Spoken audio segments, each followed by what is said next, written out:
I would like to add another example of culture as synergy. You've seen me here as the interpreter, but actually I'm also a member of a civil group, a readers network.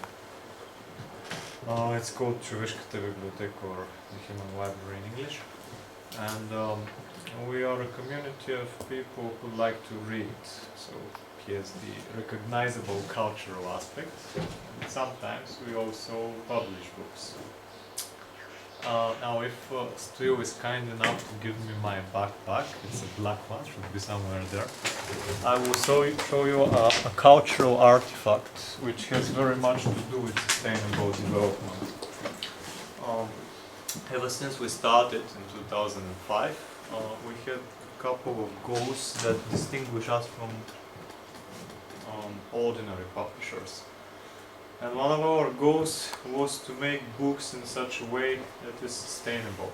We didn't know the term sustainable at the time. It was 2005, I still hadn't got to know Shtastlivetsa. So we just said we want to make our books in a way that is caring for the earth, for our common home. What is such a way? Well, nowadays everybody knows. You do your books on recycled paper. So actually we have fiction books that were done on recycled paper. The first one was really interesting. It was The Last Unicorn because we used Bulgarian recycled paper, and our publisher, not our publisher but the person who printed the book, had to choose each piece of paper separately because it wasn't used for books. It was used only for wrapping things up. So it was very thick, very uneven. You could see letters remaining from the older books that this paper had been recycled from here and then. And when he gave us the book, he said, actually, I'm surprised that this worked. I didn't know if it would work. It's the first book I'm doing of this kind. That was in 2006. Nowadays, there are a couple of Bulgarian publishers who use recycled paper for their books. There are some publishers who use certified paper. There are a couple of certificates. One of them has been questioned already. So, like when you hear that a particular paper has a certificate, you also have to research what kind of certificate it is. But we wanted to give this cultural example of how things can be done. Because the idea at the time was, this is going to be so expensive, no one will buy it. Like, Bulgarian readers are poor. Why should we burden them even more? Well, it turned out that's wrong. The paper is probably, I don't know, it doesn't add more than 10% to the actual value of the book. And when you explain to people that when they buy an ordinary book, they add 50% more expenses to their children's economic challenges, and they start thinking, they say, okay, it's better to pay a bit more now than to pay a lot more later. So those books were a tool of raising awareness. That's one of our goals from the very beginning. A book, if it's a good piece of literature, it has the potential to change the world in itself, but also if the way it is done provokes thought, provokes discussion, that changes the world too. Yeah, this is about a culture that is aimed at the future, not like what Radi told us about, the culture that has to do with the past. Many of our books are actually science fiction, and science fiction has to deal with the future. It's not about the past. Oh, it's about our present. It's the relation between our present and our future. So I was also very happy about this last presentation about the permeation of culture in all aspects of our world, and we are constantly thinking about other ways to to raise people awareness of every aspect of their life choices, even through stories. Two of the stories in this green book are about genetically modified food, and they are fiction stories. They are not reports or scientific analysis. They show how genetically modified food changes societies and how they can ruin a person's livelihood, or the kind of schemes that go behind this project that we heard about with the elephants, genetically modified grass. What kind of thinking goes there? So.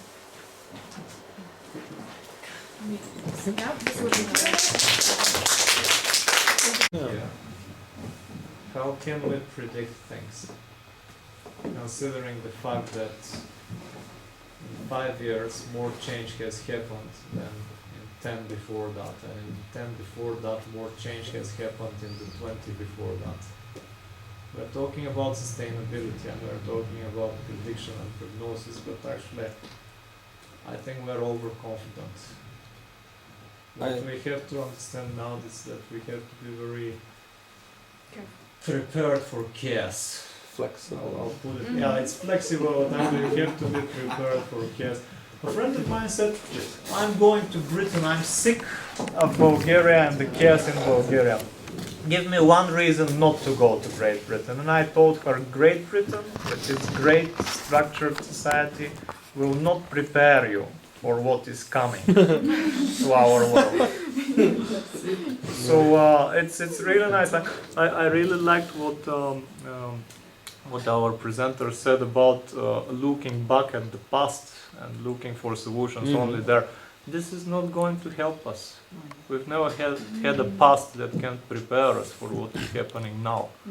And actually there are whole fields of thinking right now which say that we really have to turn to, let's call them even the esoteric fields, those places where people develop their own inner skills, like you can make it even as outrageous as thinking about telepathy, probably, or using your intuition, or using your powers to foresee things, like, and I'm not talking about scientific foresight. And the more I look at what's happening around me, the more uncertain I become that actually this might be true. Might be that's the kind of solutions we have to develop. It's the human skills, not the predictive skills. Имам един друг.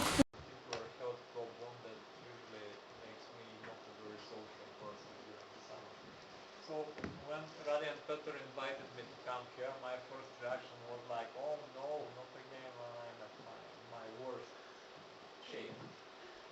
But after that, things happened, and I realized that I really want to spend more of my time with people who try to bring other people together. And I want to spend less of my time with people who just focus on their own problems. And even unintentionally, they drive away the people around them. So I want to go away from this individualism that we see everywhere happening right now, and move towards community building. And so I fought with my own fears that actually I'm not a very good community builder when I'm not feeling very well. And I said, well, it's like anything that you need to practice. Practice and you become better. If you want to build communities, practice community building. It's as simple as that. And that's why I chose to come here rather than stay and pay attention to the individual problems of the other people that I'm working with, because I'm part of various community circles. And I think that I'll be doing that even more in the future. So any force that brings people together, to me, is personally more meaningful than any of the others.